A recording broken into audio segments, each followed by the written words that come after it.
Hello everyone, welcome to the XIS academy. तो हर रोज की तरह आज भी जो भी इम्पोर्टेंट न्यूज़ आर्टिकल है वो एग्जाम पॉइंट ऑफ व्यू से कैसे रेलेवेंट है वो हम आपको दिखाना चाहेंगे। तो चलिए शुरू करते हैं। आज का जो पहला आर्टिकल है वो बात करता है इंडिया यूएस जो सिविल न्यूक्लियर डील है उसके बारे में। तो इसका जो पास्ट हिस्ट्री है वो अगर देखा जाए, ओवरव्यू इसका जो भी है, तो क्या की insights from the US India civil nuclear agreement हम ले सकते हैं। तो ये जो एग्रीमेंट है इसको, जस्ट अ मिनट।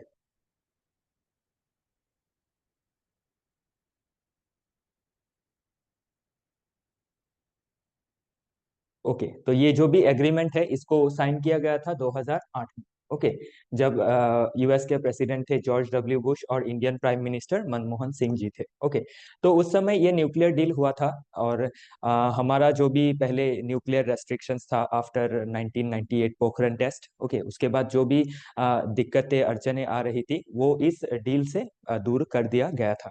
और ये एक बहुत ही अच्छी बात है कि हम एनपीटी का हिस्सा ना होते हुए भी यूएस के साथ ये न्यूक्लियर डील कर पा रहे हैं। और यूएस ने ये हमें वेवर भी दिया है कि हम और भी अलग देश से जो न्यूक्लियर डील है वो कर सकते हैं। ठीक है ना। तो इसमें क्या है, अब जो ये न्यूक्लियर डील है इसमें हमें क्या क्या अकॉम्प्लिशमेंट है वो आप देख सकते हैं। जैसे स्ट्रैटेजिक अलायंस हमने किया है यूएसए के साथ। स्ट्रैटेजिक हमारा एक इंडिपेंडेंस आ जाएगा पावर के सेक्टर में। ओके, इकोनॉमिक जो डेवलपमेंट है वो इंश्योर किया जा सकेगा। ओके, तो ऑब्स्टेकल्स इस डील में क्या क्या है। एक जो न्यूक्लियर लाइबिलिटी का जो कंसर्न है। ओके, तो न्यूक्लियर लाइबिलिटी का जो कंसर्न है जिसमें ये कहा गया है यूएस का जो रूल है, उसका जो डोमेस्टिक रूल है उसके हिसाब से उनके जो भी सप्लायर है वो जो भी इक्विपमेंट इंडिया को सप्लाई करेंगे या फिर किसी और को सप्लाई करेंगे और देश को, तो उस इक्विपमेंट से अगर कोई एक्सीडेंट होता है तो उसके लिए वो लोग लायबल, अर्थात यूएस या फिर उसके सप्लायर्स लायबल नहीं होंगे। लेकिन इंडिया का जो न्यूक्लियर पॉलिसी है, सिविल न्यूक्लियर पॉलिसी है, उसमें यह है कि जो हम सप्लायर से सामान लाएंगे इक्विपमेंट, अगर उसमें कुछ एक्सीडेंट होता है और उसमें इक्विपमेंट फेलियर की वजह से एक्सीडेंट होता है तो वो जो भी सप्लायर है, जैसे यूएस से कुछ सप्लाई आया है तो उसके लिए यूएस का वो कंपनी जिम्मेदार होगा। और इसी के लिए क्या है, हमारा जो भी सिविल न्यूक्लियर कोऑपरेशन है विथ यूएसए वो स्टॉल्ड होके रखा है। इवन फ्रांस के साथ भी जो डील है उसमें भी क्या है, डिले हमें देखने को मिल रहा है। ठीक है ना। तो ये चीजें हमें क्या है, एग्जाम के पर्सपेक्टिव से समझनी जरूरी हो जाती है। ओके, तो इसके आगे चलिए देखते हैं। ओके।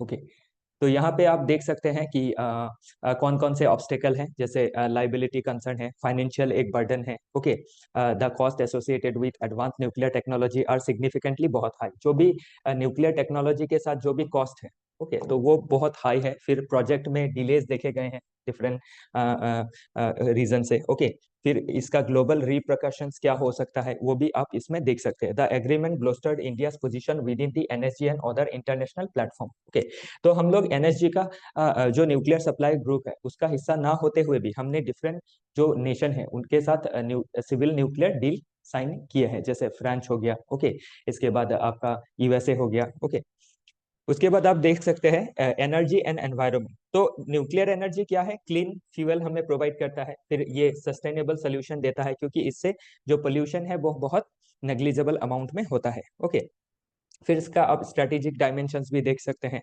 ओके, कि ये हमें क्या करेगा, स्ट्रेटेजिक एक लेवरेज भी प्रोवाइड करेगा। ओके, फिर हमारे पॉलिसी रिकमेंडेशंस क्या क्या है। जो लाइबिलिटी इश्यूज है उसको टेकल करना जरूरी है। फिर जो टेक्नोलॉजी है उसका ट्रांसफर होना है कम्पिटेटिव प्राइस में, ताकि हम अपना जो न्यूक्लियर सिविल न्यूक्लियर डील्स है उसको अच्छी तरह से निभा पाए और हमारा जो एनर्जी सिक्योरिटी है उसको मीट कर पाए। ओके, फिर पब्लिक अवेयरनेस भी बनाना है ताकि हम ट्रस्ट बिल्ड कर पाए। ओके, और क्या क्या प्रोबेबल क्वेश्चन इससे पूछे जा सकते हैं। तो प्रीलिम्स में क्या है, आपका nuclear civil nuclear deal related कोई भी क्वेश्चंस बन सकता है। ठीक है ना। फिर मेंस में कैसे क्वेश्चन पूछे जा सकते हैं, जीएस 2।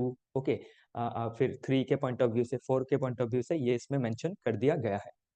फिर हिस्ट्री और ज्योग्राफी के पॉइंट ऑफ व्यू से इसको देखना जरूरी हो जाता है कि पोस्ट कोल्ड वार जो रीअलाइनमेंट है कैसा हुआ। ओके, और कोल्ड वार के समय कैसे न्यूक्लियर जो एक आर्सेनल का रेस चल रहा था वो क्या था। ओके, कैसे एनपीटी आया। ओके, और कैसे एनएसजी आया, तो ये सभी चीजें समझनी जरूरी हो जाती है। फिर आपका इंडस्ट्रियल रेवोल्यूशन कैसे हुआ एनर्जी सेक्टर में, ओके, इसका जियोग्राफिकल एस्पेक्ट क्या है, ओके। फिर जीएस पेपर 2 इंटरनेशनल रिलेशन के पॉइंट ऑफ व्यू से अगर आप देखें तो बायलैटरल रिलेशन हम कैसे स्ट्रेंथन कर सकते हैं यूएस के साथ, ओके।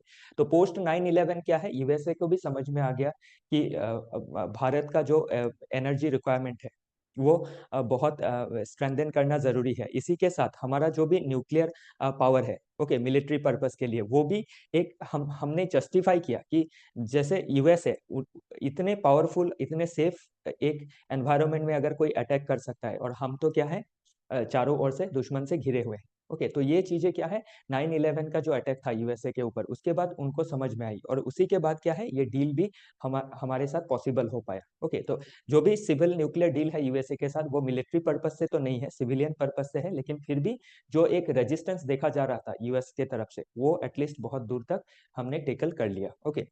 फिर ये एथिक्स के पॉइंट ऑफ व्यू से कैसे इंपॉर्टेंट है, ओके। इसके एथिकल इश्यूज क्या क्या हो सकते हैं, safety, liability norms, okay, international obligations हम देख सकते हैं न्यूक्लियर एनर्जी के बारे में, ओके। फिर डिजास्टर कैसे मैनेज कर सकते हैं, क्योंकि हमने पहले भी, okay, Bhopal gas tragedy 1980s में फेस किए थे, ओके। फिर फुकुशिमा जो डिजास्टर है, या फिर चार्नोबिल डिजास्टर है, इसको कैसे टैकल किया जा सके, तो ये सभी जरूरी हो जाती है। फिर प्रीलिम्स के पॉइंट ऑफ व्यू से आप एनएसजी के ऊपर क्वेश्चन एक्सपेक्ट कर सकते हैं, ठीक है ना। फिर आप क्वेश्चन एक्सपेक्ट कर सकते हैं एनपीटी ट्रीटी के ऊपर, फिर आप क्वेश्चन एक्सपेक्ट कर सकते हैं आईएईए के ऊपर, जो आपका जो भी न्यूक्लियर आर्सेनल है उसका सेफ्टी गाइडलाइन प्रोवाइड करता है, ओके। तो इसके बाद आप मेंस में कैसे क्वेश्चंस आए हैं पास्ट में, वो देख सकते हैं। ये ऊपर के जो भी क्वेश्चन है ये आ चुके हैं प्रीलिम्स से 11, 14, 22 में, और ये 13, 16, 18 और 21 में मेंस में आ चुके हैं, ओके। तो इसमें आप देख सकते हैं एनर्जी सिक्योरिटी के बारे में बात हुआ है, ओके। फिर एनपीटी के बारे में भी बात हुआ है, ओके। फिर environmental benefit of nuclear energy के बारे में भी क्वेश्चन पूछा जा चुका है। तो ये सब सभी क्या है, एस्पेक्ट है जिसपे क्वेश्चन पूछा जा सकता है, ठीक है ना। ओके, तो ये टॉपिक क्या है, डिफरेंट एंगल से इंपॉर्टेंट हो जाता है। तो नेक्स्ट टॉपिक बात करता है why India requires a fiscal policy framework after 2025-26। तो ये अबाउट फिस्कल पॉलिसी के बाद बारे में बात करता है, ओके। तो कैसे पेंडेमिक के समय पे हमारा फिस्कल जो पॉलिसी है उस पर क्या इम्पैक्ट रहा, हमारा जो आप यूनियन गवर्नमेंट का जो फिस्कल डेफिसिट जो टारगेट था वो ब्रीच कर गया था, और लगभग 9.5% ऑफ जीडीपी तक पहुंच चुका था, ओके। और जो हमारा आपका पब्लिक डेट था वो 88% तक इंक्रीज हो चुका था, ओके, जीडीपी के कंपैरिजन में। तो करंट सिनेरियो क्या है, हमारा टारगेट अभी जो एफआरबीएम का टारगेट है, physical responsibility and budget management act जो है, वो हमें टारगेट देता है 4.5% ऑफ जीडीपी बाय 25-26, ओके। तो इसके लिए क्या है, गवर्नमेंट को जो एक्सपेंसेस है उसमें कंसोलिडेशन लाना है, ओके, फिजिकल प्रूडेंस अपनाना है। तो अभी अगर खर्चे में कंसोलिडेशन लाएंगे या फिर फिजिकल प्रूडेंस के बारे में सोचेंगे, तो क्या होगा, हमारा देश में जो एक ग्रोथ है उसमें हैम्पर होगा, ओके। तो ये क्या है, एक डायलामा का सिचुएशन है कि कैसे हम इन चीजों को बैलेंस आउट कर सकते हैं, ओके। तो उसी रिगार्डिंग ये आर्टिकल बात करता है, ठीक है ना। तो वाई पब्लिक डेट मैटर्स, तो पब्लिक डेट कैसे मैटर करता है, challenges of targeting public debt, okay. तो हमारा जो क्या क्या चैलेंजेस है पब्लिक डेट को टारगेट करने में, वो सभी चीजें हम इससे समझ सकते हैं। मेरिट्स एंड डीमेरिट्स में आप देख सकते हैं क्या क्या एडवांटेजेस है, डिसएडवांटेजेस है, ओके। और कैसे ये जो physical responsibility and budget management act है, ये कैसे डेट को टारगेट करता है, और कैसे गवर्नमेंट को टारगेट देता है कि कैसे चीजों को क्या है एक लिमिट पे रखना है, ओके, ताकि हम क्या कर सके, एक फिजिकल डिसिप्लिन इंश्योर कर सके। तो ये जो एफआरबीएम एक्ट है जो 2003 में इसको एनेक्ट किया गया था, तो ये बहुत ही इंपॉर्टेंट एक्ट हो जाता है फिजिकल रेस्पॉन्सिबिलिटी और बजट मैनेजमेंट के लिए, ओके। तो कौन कौन से रिफॉर्म्स हमें जरूरी है अभी, ठीक है ना, जो हमारा डेफिसिट है उसको कम करना है, 4.5% तक रखना है, ओके।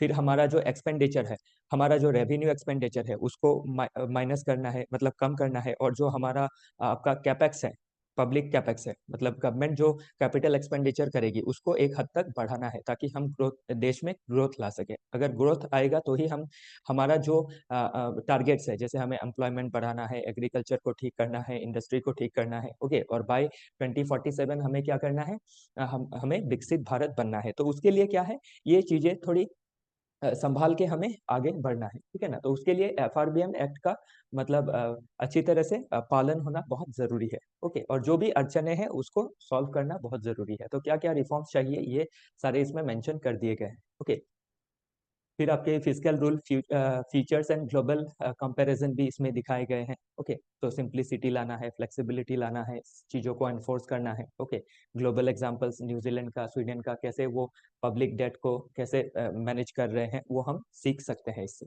ओके, और एग्जाम में इस्तेमाल कर सकते हैं। फिर मॉनिटरी पॉलिसी। ओके, तो मॉनिटरी पॉलिसी और फिजिकल पॉलिसी जो है क्या है, एक दूसरे को वो इम्पैक्ट करता है।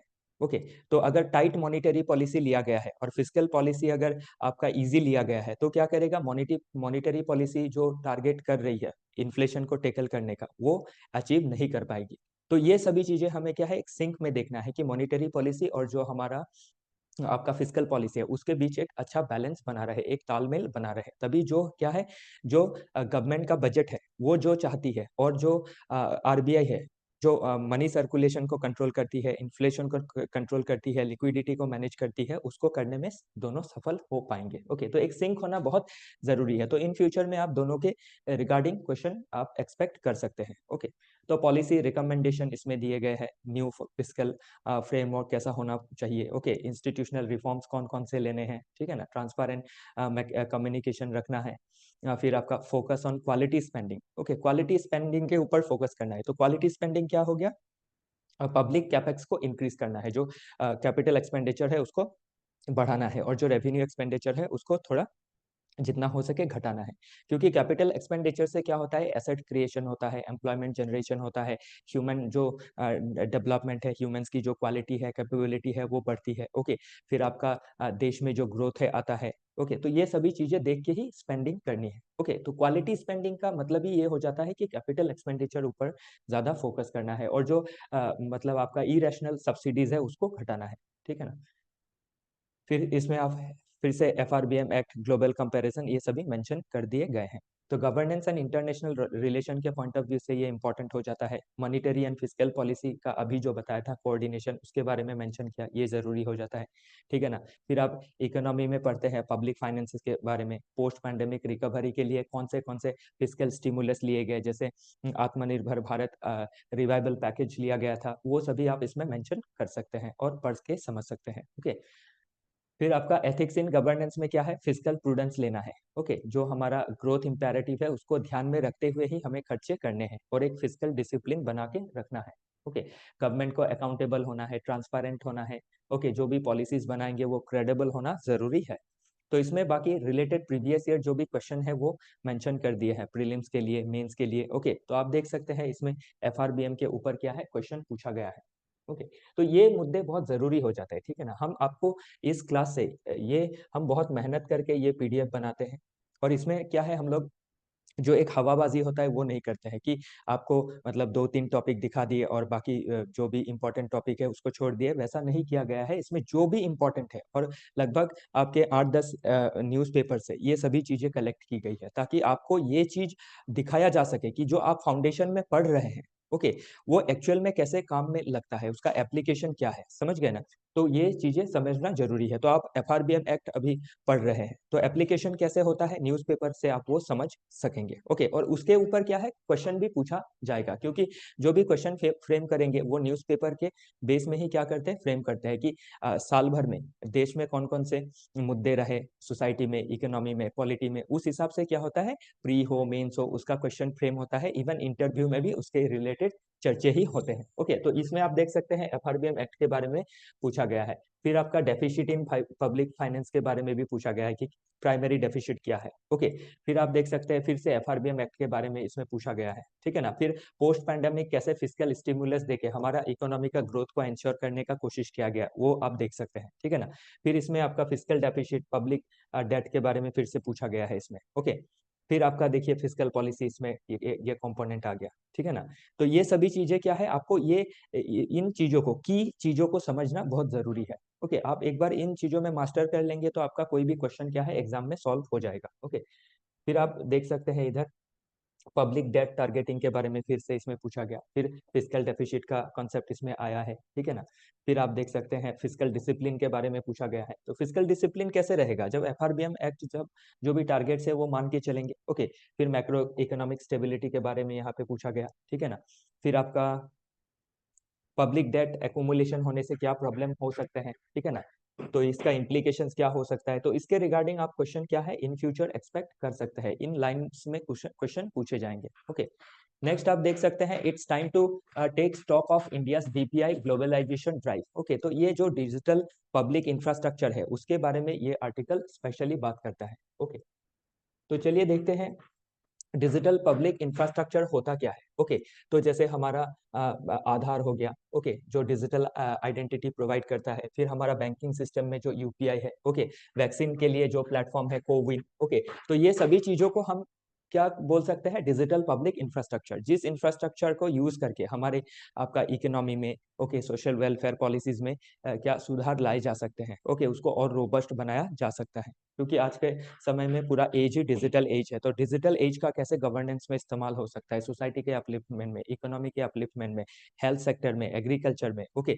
तो वो सभी चीजें हमें इससे समझनी जरूरी है। तो हम ये तो समझ जाएंगे कि डिजिटल पब्लिक इंफ्रास्ट्रक्चर क्या है, लेकिन इसका कैसे एप्लीकेशन होगा, इसका इस्तेमाल क्या है, इसका इस्तेमाल से क्या हमें बेनिफिट्स प्राप्त हो सकती है, ठीक है ना। ये सभी चीजें हमें समझनी जरूरी है, क्योंकि एग्जाम में उसी लाइन पे क्वेश्चन पूछा जाता है, ठीक है ना।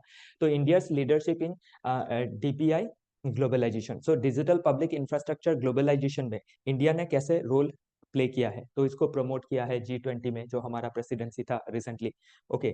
फिर आपका यूएनडीपी का जो 50 इन 5 कैंपेन है, ओके। यूएनडीपी हो गया यूनाइटेड नेशंस डेवलपमेंट प्रोग्राम, तो उसमें ये टारगेट लिया गया है कि 5 साल में 50 कंट्री में क्या किया जाएगा, ये आपका डिजिटल पब्लिक इंफ्रास्ट्रक्चर रिलेटेड चीजें डेवलप की जाएंगी, ओके। तो चलिए आगे देखते हैं।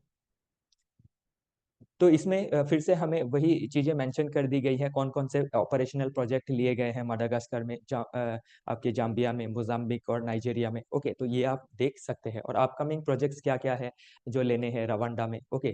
फिर आपका ईस्टर्न एंड साउदर्न अफ्रीका में, फिर ये जो भी देश है उसमें कौन कौन से प्रोजेक्ट लेने हैं, ठीक है ना, ये आप देख सकते हैं। फिर चैलेंजेस इन डीपीआई डिप्लॉयमेंट में क्या क्या चैलेंजेस होंगे, ओके। तो इसको इम्प्लीमेंट करने में कौन से चैलेंजेस आ सकते हैं, ब्यूरोक्रेटिक और एडमिनिस्ट्रेटिव हर्डल्स आ सकता है, टेक्निकल एंड रिसोर्स कंस्ट्रेंट्स आ सकते हैं, okay. Integration with existing system में प्रॉब्लम आ सकता है, फंडिंग का प्रॉब्लम हो सकता है, इंफ्रास्ट्रक्चर वीक हो सकता है। तो ये सभी प्रॉब्लम्स है। और अभी ये प्रॉब्लम्स आपको कल प्रॉब्लम गिनाने को बोलेंगे, और प्रॉब्लम गिनाने के बाद आपको सोल्यूशन भी उसमें लिखना होगा। तो सोल्यूशन में क्या है, इसी को ठीक कर दिया जाएगा, तो वो हो गया इसका सोल्यूशन, ठीक है ना। चलिए आगे देखते हैं, ओके। इंडिया का जो प्रपोज्ड सोल्यूशन है वो इसमें मेंशन कर दिया गया है, okay. DPI as a service, international partnership कैसे बिल्ड किया जा रहा है, ओके। कैसे ग्लोबल कंसेंसस बिल्ड किया जा रहा है वो आप देख सकते हैं, ठीक है ना। फिर जो डीपीआई है उसका क्या बेनिफिट है, तो थोड़ी पहले मैंने बताया कि इसका इकोनॉमिक बेनिफिट है, इसका सोशल बेनिफिट है, इसका जियो पॉलिटिकल बेनिफिट है, ओके। तो ये सभी चीजें आप समझ सकते हैं, ठीक है ना। गवर्नेंस एंड इंटरनेशनल रिलेशन में भी क्या है, इसका सिग्निफिकेंस है, और उस पेपर में भी इससे रिलेटेड क्वेश्चन पूछे जा सकते हैं। जैसे ई गवर्नेंस के बारे में क्वेश्चन सीधा सीधा पूछा जाता है, ओके। फिर इंडिया G20 प्रेसिडेंसी के बारे में आपको इस डीपीआई में क्या रोल रहा वो पूछा जा सकता है, ठीक है ना। इंटरनेशनल लेवल में कैसे कोऑपरेशन है उसके रिगार्डिंग। फिर GS paper 3 science and technology and economy के पॉइंट ऑफ व्यू से ये जो डीपीआई का टॉपिक है, ओके, डिजिटल पब्लिक इंफ्रास्ट्रक्चर, वो कैसे इंपॉर्टेंट हो सकता है। तो technological solution for development, digital economy, public infrastructure में ये कैसे मददगार हो सकता है, ठीक है। तो ये आप देख सकते हैं। फिर एथिक्स में भी इससे क्वेश्चन बन सकता है, ओके, कि जो डिजिटल पब्लिक इंफ्रास्ट्रक्चर है उसमें इक्विटी है या नहीं है, कि सभी लोगों को, रूरल जो अर्बन है सभी लोगों को इसका फैसिलिटी मिल रहा है या नहीं, पोर लोगों को भी, लोग भी इसको एक्सेस कर पा रहे हैं या नहीं, ठीक है ना। तो ये सभी चीजें समझनी जरूरी हो जाती है, ठीक है। चलिए आगे बढ़ते हैं। तो इसमें आप क्या है, प्रीवियस ईयर क्वेश्चन पेपर देख सकते हैं, ओके। प्रीलिम्स में यूपीआई रिलेटेड क्वेश्चन पूछा गया था, ओके। तो देखिए आप ये सभी चीजें क्या है पूछी जा रही है, यूपीआई के बारे में पूछा जा रहा है, फाइनेंशियल इंक्लूजन को लिंक करके, ओके। फिर आप इसमें देख सकते हैं आधार रिगार्डिंग बातें पूछी गई है। ओके, फिर आप ई गवर्नेंस के बारे में, ये पूरा एक टॉपिक है गवर्नेंस में, उसके बारे में पूछा गया है, कैसे इसको यूटिलाइज किया जा सकता है। ओके, कैसे इससे अकाउंटेबिलिटी इंश्योर किया जा सकता है, जो अकाउंटेबिलिटी और ट्रांसपेरेंसी के बारे में हम आपका एथिक्स पेपर में भी पढ़ते हैं, फिर इसके बारे में हम जीएस पेपर 2 गवर्नेंस में भी पढ़ते हैं। ओके, तो ये सभी चीजें आप समझ सकते हैं इस आर्टिकल से। ओके, फिर ये discuss how digital public infrastructure okay can leverage to achieve economic and social development in India. तो सोशल एंड इकोनॉमिक डेवलपमेंट हम कैसे इंश्योर कर सकते हैं by using digital public infrastructure. Okay, I hope आपको सारी बातें बहुत अच्छी तरह से समझ आ रही है और आप लिंक कर पा रहे हैं कि कैसे हमें पढ़ना है।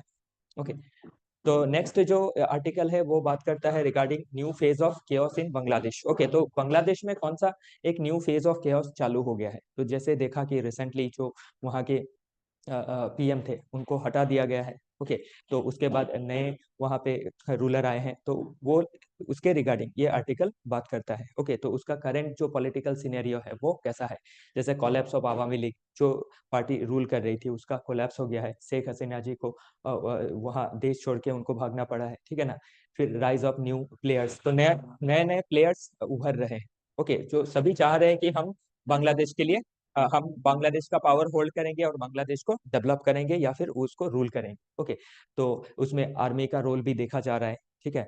तो चैलेंजेस क्या क्या, अभी देखिए जो बांग्लादेश में जो भी डेवलपमेंट है उसके जो इंटरनल पॉलिटिक्स है वो अगर एग्जाम में पूछा जाता है तो ये क्या करेगा, इंडिया के साथ लिंक करके ही पूछा जाएगा कि इंडिया के ऊपर इसका क्या इम्पैक्ट हो सकता है या फिर क्या क्या चैलेंजेस हमें देखने को मिल सकते हैं। तो ये मुद्दे हमें जानना जरूरी हो जाता है। तो आप जब भी पढ़े ना तो आप इस एंगल से पढ़े कि ये इंडिया को कैसे इम्पैक्ट करेगा, पॉजिटिवली नेगेटिवली। ओके, तो इसमें चैलेंजेस में हमें हमारे लिए क्या है, सिक्योरिटी कंसर्न्स है, जियोपॉलिटिकल शिफ्ट्स जो है वो देखे जा रहे हैं कि क्लोजनेस आ रहा है पाकिस्तान और आपका बांग्लादेश का। ओके, इंक्लूडिंग चाइना, चाइना भी क्लोज आ रहा है विथ बांग्लादेश। ओके, तो जब अवामी लीग का रूल था तब हम देख सकते थे कि इंडिया के साथ जो प्रॉक्सिमिटी था, जो हमारा डिप्लोमेटिक टाई था, वो बहुत ही अच्छा था। ओके, तो इकोनॉमिक इम्प्लीकेशंस क्या क्या बन सकते हैं।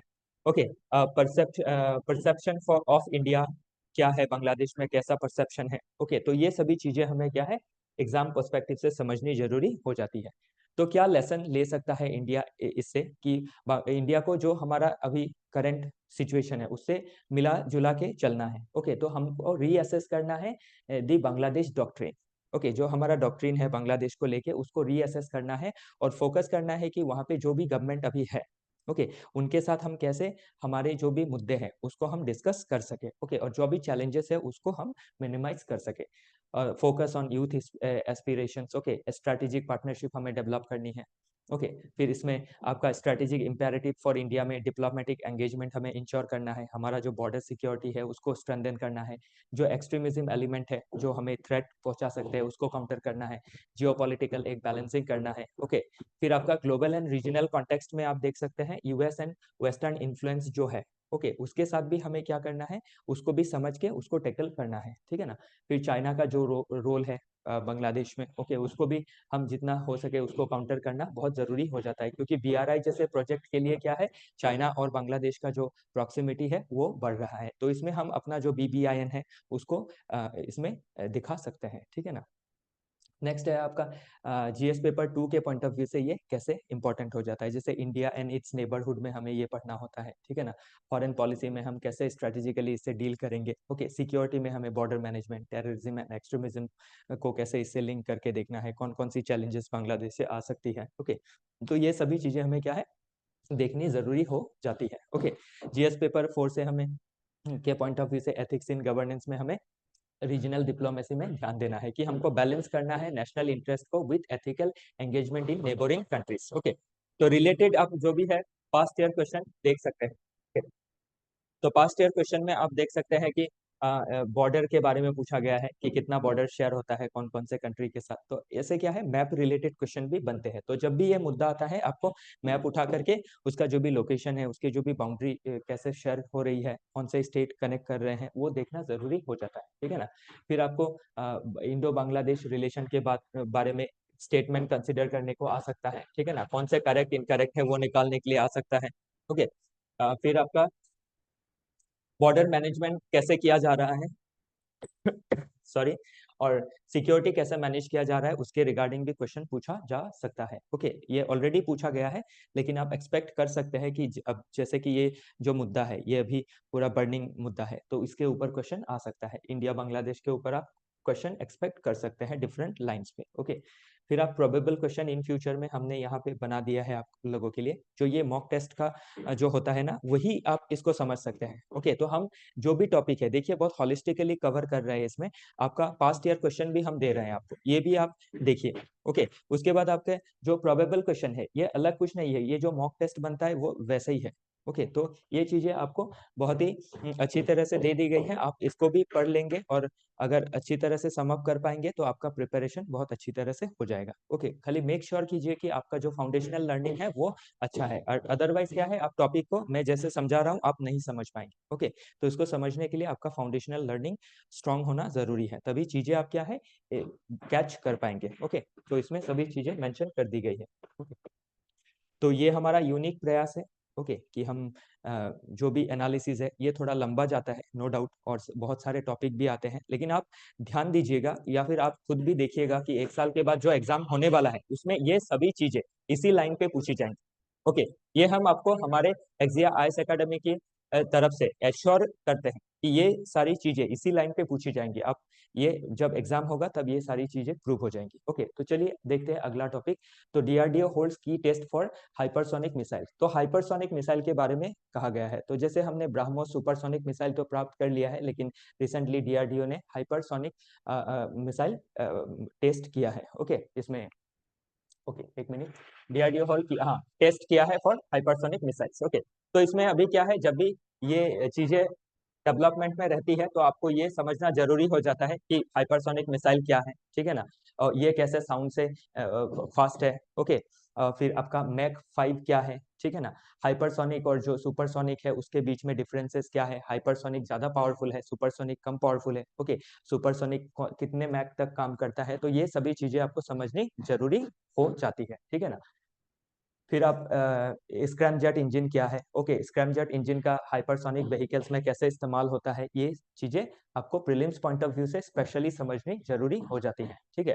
फिर चैलेंजेस क्या है इन स्क्रैमजेट टेक्नोलॉजी। ओके, फिर India achievement in hypersonic technology. Okay, तो कैसे हमने ये अचीवमेंट प्राप्त किया है बाय डीआरडीओ, वो सभी चीजें आप देख सकते हैं। ओके, फिर आप देख सकते हैं कि कोलैबोरेशंस कैसे किया गया है, okay, with DRDO, department of space and technology, private industry के साथ। ओके, कैसे हमारा जो आर&डी है उसको बूस्ट किया जा रहा है डिफेंस के सेक्टर में, ये चीजें मेंस के पर्सपेक्टिव से समझनी जरूरी हो जाती है। ओके, तो इसमें आप ग्लोबल कॉन्टेक्स्ट देख सकते हैं कि कैसे हाइपरसोनिक आर्म्स रेस में यूएसए, रशिया, चाइना, ये एक्टिवली इन्होंने जो हाइपरसोनिक कैपेबिलिटीज है इसको परसू कर लिया है, ठीक है ना।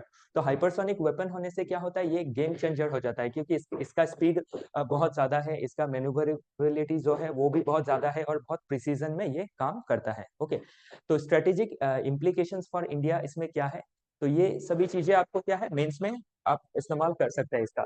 जैसे हमारा जो डेटरेंस कैपेबिलिटी है, जो हमारा लड़ने का कैपेबिलिटी है, हमें जो सुरक्षा देने का कैपेबिलिटी है वो ये बढ़ा देगा, ठीक है ना। और फॉरेन टेक्नोलॉजी के ऊपर हमारा डिपेंडेंसी घटेगा, आत्मनिर्भर भारत में बूस्ट आएगा। ओके, तो अभी स्पेशली क्या है, जो डिफेंस मैन्युफैक्चरिंग सेक्टर है वो भी कोशिश कर रहा है कि कैसे हम आत्मनिर्भर बन सके, क्योंकि हमने अभी तक लगभग 20,000 करोड़ तक का एक्सपोर्ट हासिल कर लिया है। ओके, और हम चाह रहे हैं कि 2027-28 तक हम इसको 50,000 करोड़ तक ले जा सके, ठीक है ना।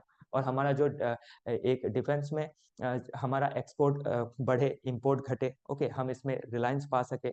ओके, तो ये सभी चीजें हमें एग्जाम के पॉइंट ऑफ व्यू से समझनी जरूरी हो जाती है। तो ये आत्मनिर्भर इन डिफेंस प्रोडक्शन, इसके ऊपर आप इन फ्यूचर क्वेश्चन एक्सपेक्ट कर सकते हैं इन सब लाइन में, और इन चीजों को आप एग्जाम्पल के तौर पे, कैसे हमने सुपरसोनिक कैपेबिलिटीज हासिल की है, कैसे हाइपरसोनिक कैपेबिलिटीज को हम टेस्ट कर रहे हैं, डीआरडी को कैसा अचीवमेंट रहा, ये सभी चीजें आप एग्जाम्पल पे अच्छी एग्जाम्पल के तौर पे अच्छी तरह से इस्तेमाल कर सकते हैं, ठीक है। तो इम्प्लीकेशंस फॉर नेशनल सिक्योरिटी क्या है, तो एडवांटेजेस ऑफ हाइपरसोनिक वेपन्स क्या हो सकते हैं, क्विक रेस्पॉन्स कैपेबिलिटीज। ओके, तो ये आप खुद से भी पढ़ेंगे तो समझ में आ जाएगा। जो भी क्रिटिकल थ्रेट्स है हमारे, उसको हम क्विक रेस्पॉन्स कर सकते हैं। ठीक है, इंडिया का जो स्ट्रेटेजिक पोस्चर है ग्लोबल लेवल पे वो बढ़ेगा। ओके, कैसे पॉलिसी एंड टेक्नोलॉजिकल इम्प्लीकेशंस इसमें देखे जा सकते हैं। इंडोजेनियस डेवलपमेंट हमारा हो रहा है, मेक इन इंडिया जो स्कीम है उसमें इन चीजों को बूस्ट मिल रहा है। तो इसमें देखिए 2 स्कीम। अभी आप सभी लोग क्या है टेंशन लेते हैं कि हमें स्कीम्स को कैसे पढ़ना है। एक्चुअली स्कीम्स को क्या है साइलोस में उसको नहीं पढ़ना है, आपको लिंक करना है कि कैसे मेक इन इंडिया क्या हो रहा है, अलाइंड हो रहा है विथ डिफेंस मैन्युफैक्चरिंग, फिर आत्मनिर्भर भारत इनिशिएटिव के साथ। ओके, तो ये चीजों को आपको क्या है अच्छी तरह से आप लिंक करके पढ़ सकते हैं। रिसर्च एंड डेवलपमेंट में कितने बूस्ट मिल रहे हैं, और फिर कितना आर&डी हो रहा है, डीआरडीओ कैसे आर&डी कर रहा है, वो आप समझ सकते हैं। इंटरनेशनल डिप्लोमेसी में हाइपरसोनिक टेक्नोलॉजी हमें क्या कर सकता है, एक बार्गेनिंग टूल के तरह हमें मदद कर सकता है। ओके, फिर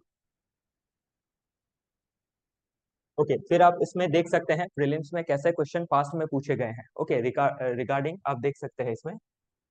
ओके, रिगार्डिंग इसमें significance of scramjet technology in defence prelims में ये पूछा जा चुका है। ओके, डीआरडीओ का रिसेंट अचीवमेंट के बाद में बारे में कौन सा करेक्ट है इनकरेक्ट है ये पूछा जा चुका है। Okay, significance of indigenous defence technology, तो देख सकते हैं आप कि कैसे क्वेश्चन बन रहे हैं। ओके, स्ट्रैटेजिक ऑटोनॉमी के ऊपर कैसे क्वेश्चन बन रहा है। ओके, एडवांस टेक्नोलॉजी जैसे हाइपरसोनिक टेक्नोलॉजी मॉडर्न वारफेयर में कैसे मदद करेगा। ओके, फिर साइंस एंड टेक्नोलॉजी के पॉइंट ऑफ व्यू से ये इंपॉर्टेंट होता है, कैसे ये नेशनल सिक्योरिटी को स्ट्रेंथन करेगा उसके पॉइंट ऑफ व्यू से। ग्लोबल इम्प्लीकेशंस इसके क्या क्या रहेंगे, हमारा क्या पॉलिसी फोकस रहेगा। ओके, तो सभी चीजें आप समझ सकते हैं। ओके, आई होप ये चीजें आप कनेक्ट कर पा रहे हैं। फिर आप देखिए GS paper 2 governance and international relation में कैसे डिफेंस पॉलिसीज हमें लेना है। Okay, role of indigenous defence technologies in India strategic autonomy, क्योंकि जब हम डिफेंस इक्विपमेंट्स में ओके हम आत्मनिर्भर बनेंगे तो ये हमें क्या करेगा, एक स्ट्रेटेजिक ऑटोनॉमी प्रोवाइड करेगा। हमें इन डिफेंस इक्विपमेंट्स के लिए दूसरे देशों के ऊपर निर्भर नहीं रहना पड़ेगा। हम अपनी जो सिक्योरिटी है internal as well as external वो खुद ही हम टेकल और मेंटेन कर पाएंगे। ठीक है ना। तो GS paper 3 science and technology के पॉइंट ऑफ व्यू से आप ये सभी चीजों को आपको देखना होगा। टेक्नोलॉजिकल डेवलपमेंट क्या है, इंडोजेनियस इनोवेशंस कैसे किया जा रहा है बाय डीआरडीओ, नेशनल सिक्योरिटी में इसका क्या रोल रहेगा। ओके, फिर ethics in science and technology में हमारा जो भी टेक्नोलॉजी है, क्योंकि वेपन्स क्या है मोस्टली अनएथिकल पॉइंट से ही देखा जाता है कि ये डिस्ट्रक्शन के लिए ही बनाए जाते हैं। ठीक है ना। तो लेकिन इसका क्या है तो इसको कैसे एथिकली यूज करना है। ठीक है ना, ऐसा नहीं है हम कोई भी डिफेंस टेक्नोलॉजी उसको अगर डिफेंसिव पर्पस के लिए यूज कर रहे हैं तो वो एथिकल हो जाता है, लेकिन उसको ऑफेंसिव पर्पस के लिए ओके ह्यूमैनिटी को खत्म करने के लिए किसी को तंग करने के लिए उसका इस्तेमाल कर रहे हैं तो क्या हो जाएगा, ये अनएथिकल हो जाएगा। तो ये सभी चीजें क्या है एग्जाम में पूछी जा सकती है। ठीक है, तो चलिए देखते हैं अगला topic, India France to work together on maritime surveillance in Indian Ocean region. Okay, तो जो भी थ्रेट्स इंडियन ओशन रीजन में है उसको टेकल करने के लिए इंडिया और फ्रांस क्या है दोनों साथ वर्क करने वाले हैं। ओके, ताकि जो मैरीटाइम सिक्योरिटी है उसको सर्विलियंस किया जा सके और इंडियन ओशन रीजन को इन थ्रेट से प्रोटेक्ट किया जा सके। कौन कौन से थ्रेट्स हो सकते हैं, पायरेसी है, स्मगलिंग है, इलीगल फिशिंग है। ओके, इन चीजों को क्या है मॉनिटर करना है। India France discusses civil nuclear issues ahead of PM's visit to Paris. तो पीएम साहब पेरिस जाने वाले हैं और उसी के लिए क्या हो रहा है सिविल न्यूक्लियर डील के ऊपर डिस्कशन होने वाला है। तो अभी थोड़े पहले हमने civil nuclear deal with USA के बारे में चर्चा किया था, तो ये भी क्या है उस लिहाज से इंपॉर्टेंट हो जाता है। तो या हमारा फ्रांस के साथ भी क्या है सिविल न्यूक्लियर डील है, लेकिन वो भी क्या है स्टॉल्ड लेवल पे है, क्योंकि जो न्यूक्लियर लाइबिलिटी है ओके उसको लेके यहाँ पे एक मुद्दा देखा जाता है, इश्यूज देखे जाते हैं। ओके, तो ये सभी चीजें क्या है आप सिंक करके समझ सकते हैं कि कैसा जो सिविल न्यूक्लियर डील है वो यूएसए के साथ भी एक टॉपिक है, फ्रांस के साथ भी एक टॉपिक है। तो आप एक्सपेक्ट कर सकते हैं कि उस लाइन पे क्वेश्चन पूछा जा सकता है, क्योंकि ये चीजें क्या है प्रेजेंट डेवलपमेंट में है। ओके, तो की थीम्स इन एंड एनालिसिस, तो कैसे मैरीटाइम सिक्योरिटी में कोऑपरेशन प्राप्त करने हैं। ठीक है ना, significance of Indian Ocean region क्या है, ये रीजन क्यों इतना सिग्निफिकेंट है। तो आप देख सकते हैं ये एरिया जो है ये बहुत रिसोर्स रिच एरिया है और इसमें क्या है सिक्योरिटी थ्रेट्स भी है, जैसे पायरेसी है, मैरीटाइम टेररिज्म है, इलीगल फिशिंग्स है। ओके, फिर हाइब्रिड थ्रेट्स देखे जाते हैं। ओके, फिर मराइन पोल्यूशन का भी एक इशू इसमें देखा जाता है। तो की एरियाज ऑफ कोलैबोरेशन, तो कैसे कोलैबोरेट किया जाएगा। ओके, तो दोनों देशों के द्वारा ये जो सर्विलियंस का पूरा प्रोग्राम इन्होंने रखा है, ओके, मॉनिटर करने का जो प्रोग्राम रखा है उसमें कैसे इंफॉर्मेशन एक्सचेंज होंगे, ओके, किस तरह से उस जगह में प्रैक्टिसेस की जाएंगी, तो ये सभी चीजें हमें एग्जाम पॉइंट ऑफ व्यू से जरूरी हो जाती है। चलिए आगे समझते हैं। फिर स्ट्रेटेजिक इम्प्लीकेशन फॉर इंडिया क्या है इसमें? तो हमने पहले भी देखा है जो हमारा सागर इनिशिएटिव है, security and growth for all in the region. तो ऑल इन दी रीजन कौन सा रीजन के बारे में बात कर रहा है? स्पेशली इंडियन ओशन रीजन में कैसे हम सिक्योरिटी और ग्रोथ इंश्योर कर सकते हैं, ठीक है ना। फिर कैसे इंडिया का जो पोजीशन है वो इंश्योर कर सकते हैं as a net security provider in the Indian Ocean region, okay. तो ये सागर इनिशिएटिव ये सब आप क्या है इस्तेमाल कर सकते हैं मेंस में, okay, as well as prelims में भी इसके रिलेटेड क्वेश्चंस पूछे जा सकते हैं।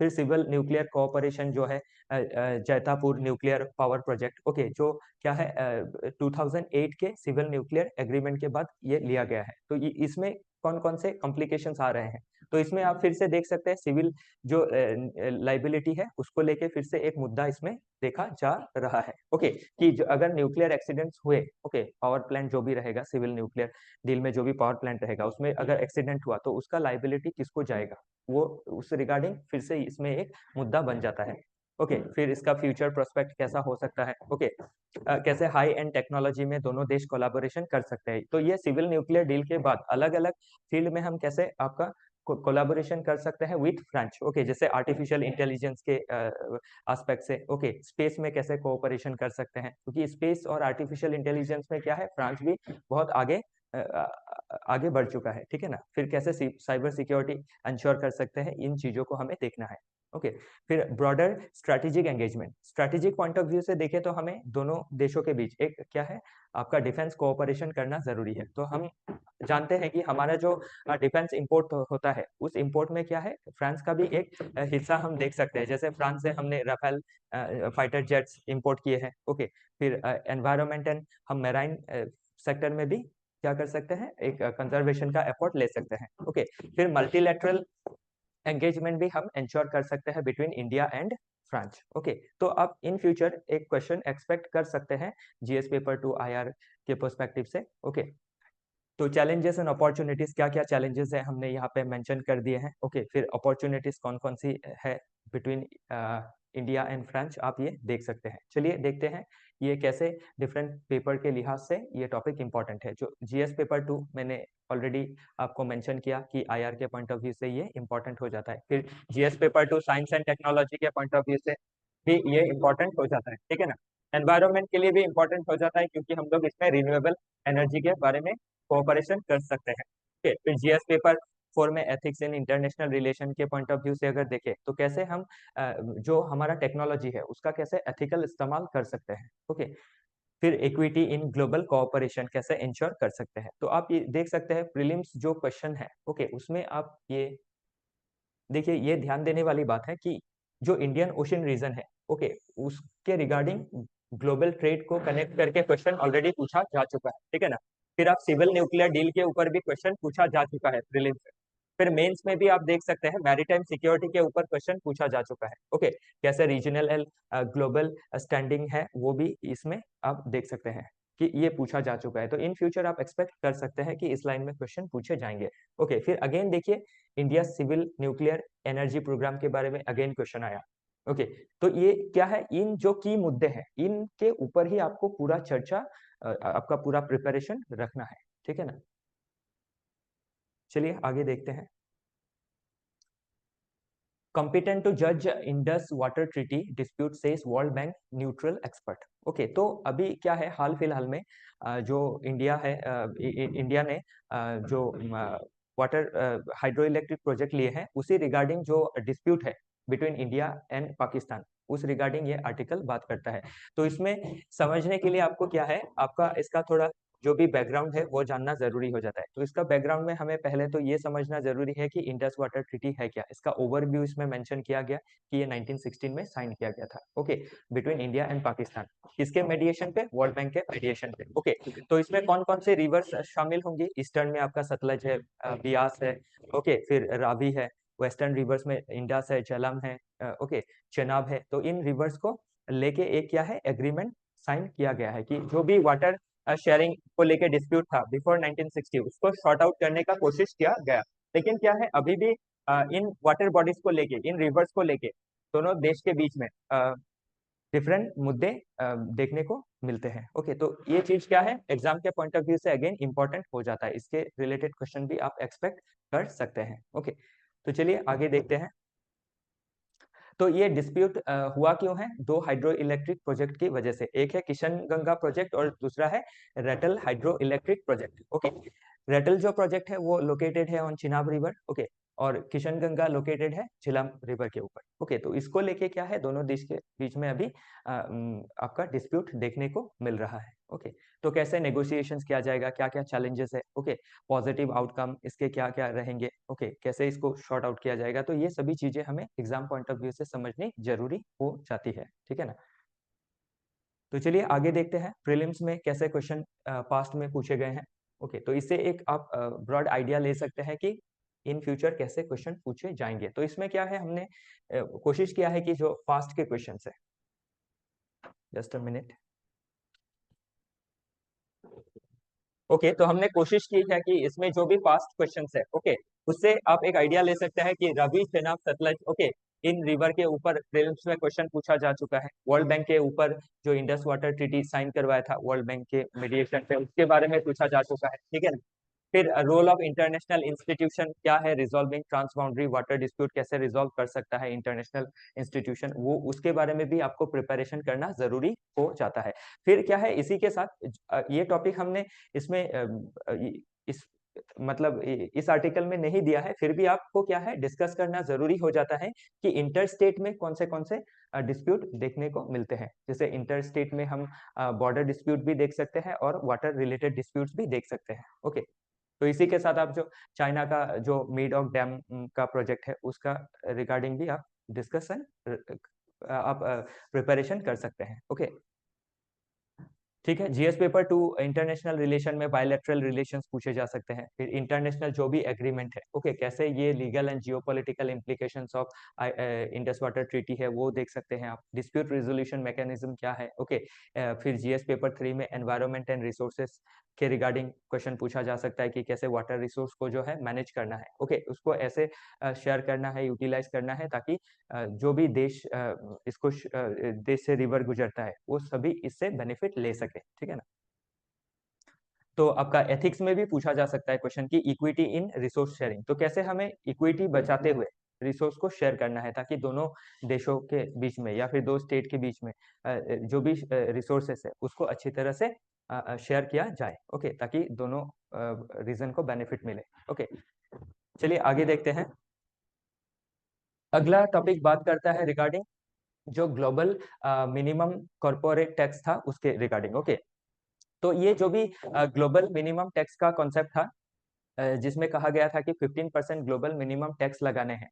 और इसको क्यों लगाना है कि जो कंपनी प्रॉफिट शिफ्टिंग कर रहे हैं, okay, base erosion and profit shifting कर रहे हैं या फिर राउंड ट्रिपिंग के जरिए प्रॉफिट एक जगह से दूसरी जगह शिफ्ट कर रहे हैं ताकि वो टैक्स से बच सके। ओके, तो उसी चीज को टेकल करने के लिए ओईसीडी जो ऑर्गेनाइजेशन है उसने क्या किया था, 15% ग्लोबल मिनिमम टैक्स का कॉन्सेप्ट लाया था। तो अभी क्या है जो हमारे डोनाल्ड ट्रम्प साहब है उन्होंने इस जो जो भी एग्रीमेंट है इससे उन्होंने विड्रॉ कर लिया है। तो ये क्या है एक नया डिबेट लेके एक नया डिबेट इसमें खड़ा हो गया है। ओके, तो ये US withdrawal from the deal. Okay, तो क्या पॉइंट्स है इसमें आप ये देख सकते हैं।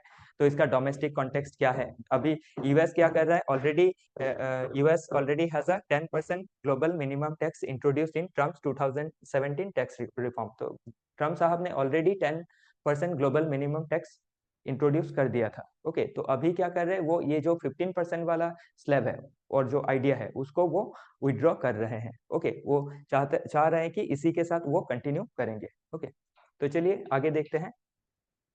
फिर इसमें क्या है आपका digital services tax and pillar 1 of OECD talks. Okay, तो जो भी अभी डिजिटल एरा में जो भी डिजिटल सर्विसेज आई है उसके ऊपर क्या है टैक्स कैसे लगाना है उसके रिगार्डिंग ये बात करता है। ओके, तो इंडिया में भी क्या है एक इक्विलाइजेशन लेवी लगाया जाता है जिसको आपका गूगल टैक्स के नाम से भी जाना जाता है। तो वो क्या है, वो सभी चीजें हमें एग्जाम पर्सपेक्टिव से जाननी जरूरी हो जाती है। ये जो अभी मेंशन किया था 2% इक्वलाइजेशन लेवी बाय इंडिया, ये आप देख सकते हैं। तो ये टैक्स किसके ऊपर लगाया जाता है, जैसे गूगल, जैसे जो टैक्स जायंट है, मेटा है, फेसबुक है, ओके, इन सब के ऊपर लगाया जाता है। ओके, तो कैसे टैक्स कॉम्पिटिटिवनेस को इंश्योर करना है, ओके, तो ये सभी चीजें हमें समझनी जरूरी हो जाती है। चलिए देखते हैं एग्जाम के पॉइंट ऑफ व्यू से क्या क्या क्वेश्चंस इससे बन सकते हैं।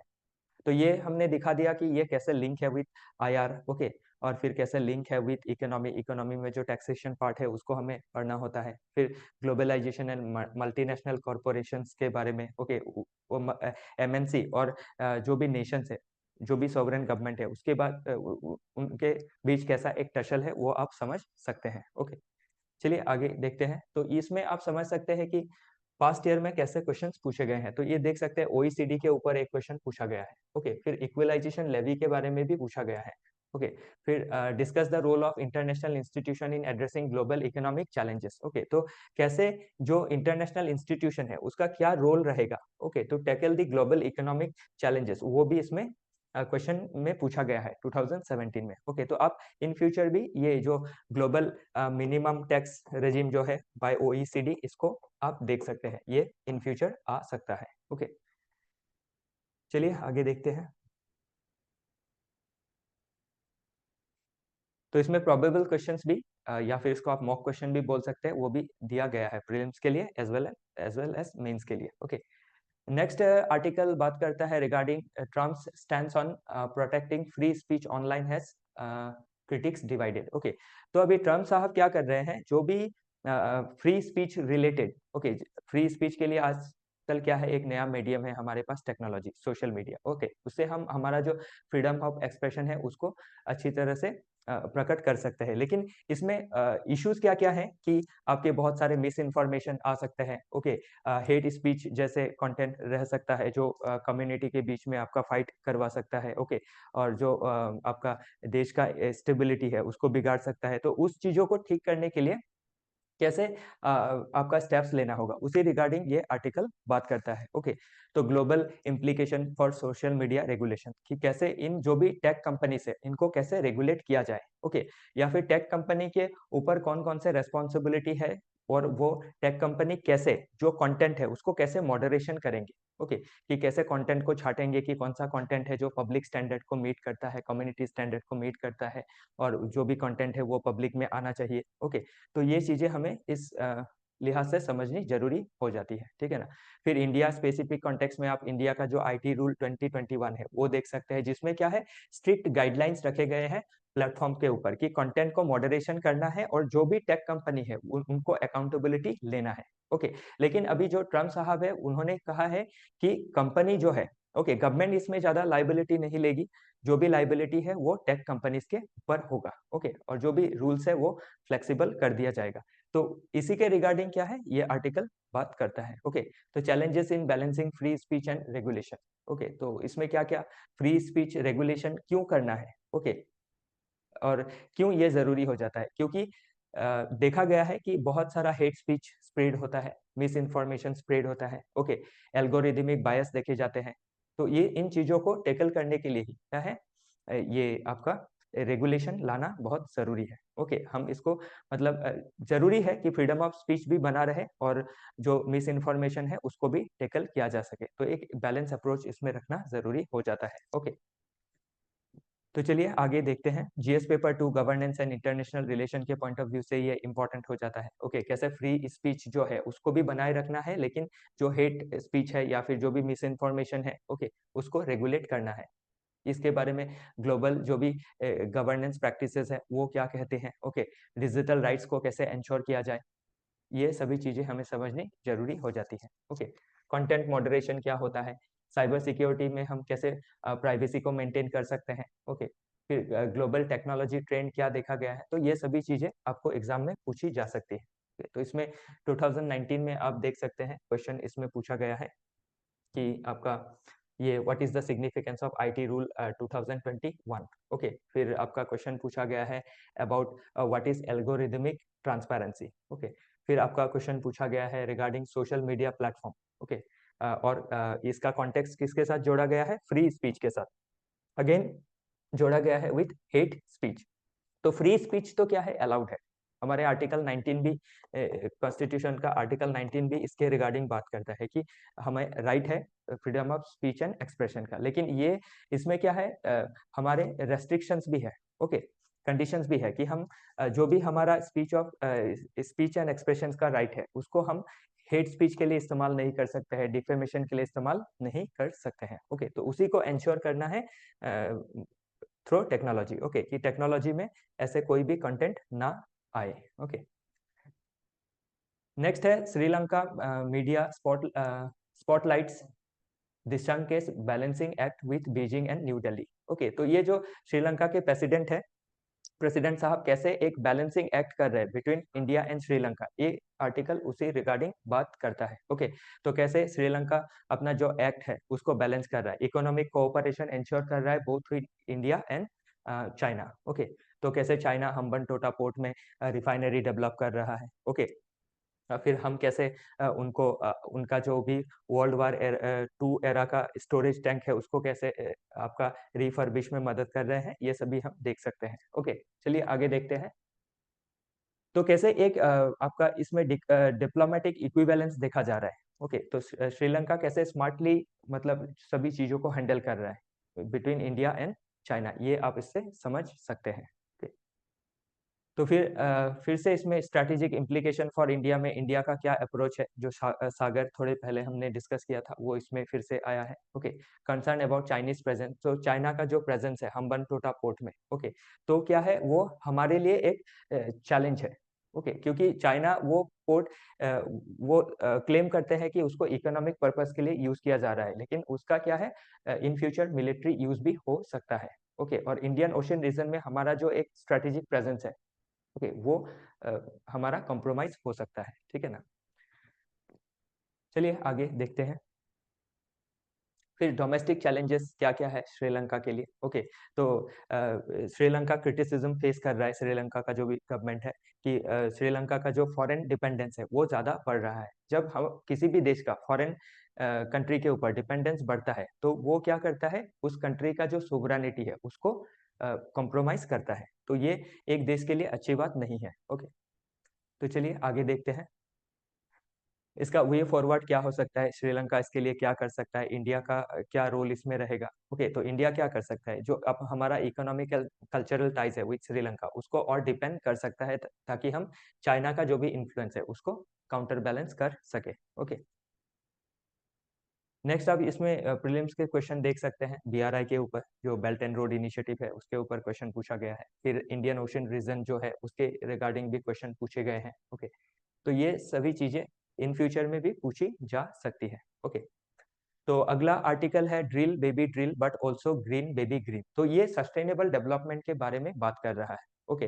तो कैसे यूएसए में बाइडेन साहब के समय ये आपका एक नया एक्ट पास किया गया था, the inflation reduction act and its importance. तो ये जो एक्ट है ना, ये आपका ग्रीन एनर्जी के लिए और क्लीन एनर्जी के लिए इनिशिएटिव्स प्रोवाइड करता है, ओके। तो अभी ये चिंता का विषय हो के रखा है कि क्या ट्रम्प साहब इस पॉलिसी को रिवर्स करेंगे, ओके। तो ये देखना होगा इन फ्यूचर में कि क्या चेंजेस इसमें आते हैं। लेकिन इसके इस एक्ट की वजह से अमेरिका का जो ग्रीन इकोनॉमी है या फिर जो ग्रीन एनर्जी सेक्टर है उसमें बहुत सारा बूस्ट आया है। स्पेशली उन रीजन में बूस्ट आया है जहां पे रिपब्लिकन पार्टी का अच्छा होल्ड है, और रिपब्लिकन पार्टी को बिलोंग करते हैं डोनाल्ड साहब, ओके। तो शायद डोनाल्ड साहब इस चीजों को ध्यान में रखेंगे कि इसको आपका रिवाइव नहीं, इसको नहीं हटाना है, ठीक है ना। तो चलिए आगे देखते हैं। तो क्लीन एनर्जी में अगर आप देखें यूएस का, तो यूएस के जो भी स्टेट्स है जैसे कैलिफोर्निया है, टेक्सास है, न्यूयॉर्क है, इनका बहुत अच्छा रोल रहा है, ओके।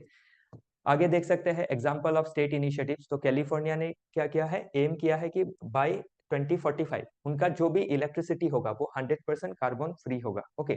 तो ये सभी इनिशिएटिव्स आप कौन से एंगल से समझ सकते हैं, स्पेशली सस्टेनेबल डेवलपमेंट के एंगल से, कि कैसे यूएस में, ओके, जो भी लॉ है वो बनाए गए हैं टू बूस्ट, ओके, और to encourage the economic players to invest in renewable energy, okay. तो ये सभी चीजें आप इसमें देख सकते हैं। तो ट्रम्प साहब का क्या ट्रैक रिकॉर्ड रहा है ऑन क्लीन एनर्जी, ओके। तो उनका जो पहला टर्म था उसमें उन्होंने जो भी वो इनिशिएटिव्स लिए थे वो सभी इसमें मेंशन किए गए हैं। ओके, और कैसे मार्केट ड्रिवन एक ग्रोथ यूएसए में देखा जा रहा है। ओके, नेक्स्ट है आप इसमें ग्लोबल इम्प्लीकेशंस में यूएस चाइना का एक जो कंटेस्ट है वो भी देख सकते हैं क्लीन एनर्जी के लिहाज से। ओके, फिर वे फॉरवर्ड में इसमें आपका यूएस के लिए, इंडिया के लिए क्या वे फॉरवर्ड है वो आप देख सकते हैं। ओके, चलिए आगे बढ़ते हैं। प्रीलिम्स रिलेटेड कैसे क्वेश्चन इससे पूछे जा सकते हैं, तो आप इसमें एक्सपेक्ट कर सकते हैं in future renewable energy sources के ऊपर। ओके, क्वेश्चन आ सकता है कि इंडिया कौन सा renewable energy resources mostly use करता है, तो उस समय पे 2020 के हिसाब से इसको आंसर करना होगा। लेकिन इन फ्यूचर अगर इंडिया का जो एनर्जी है रिन्यूएबल एनर्जी वो अगर दूसरे सेगमेंट पे शिफ्ट होता है तो उस हिसाब से इसको आंसर करना होगा। ठीक है ना, तो चलिए इसके आगे देखते हैं। फिर ग्लोबल क्लाइमेट नेगोशिएशंस के बारे में भी इसमें पूछा जा चुका है 2016 में। 2020 में GS3 में आपका पूछा गया था discuss the role of renewable energy in achieving sustainable development goals. Okay, तो इसी के साथ आज का जो भी डिस्कशन है वो समाप्त होता है। कल फिर नए टॉपिक के साथ आपसे मिलेंगे, तब तक के लिए हमसे जुड़े रहिए। अलविदा।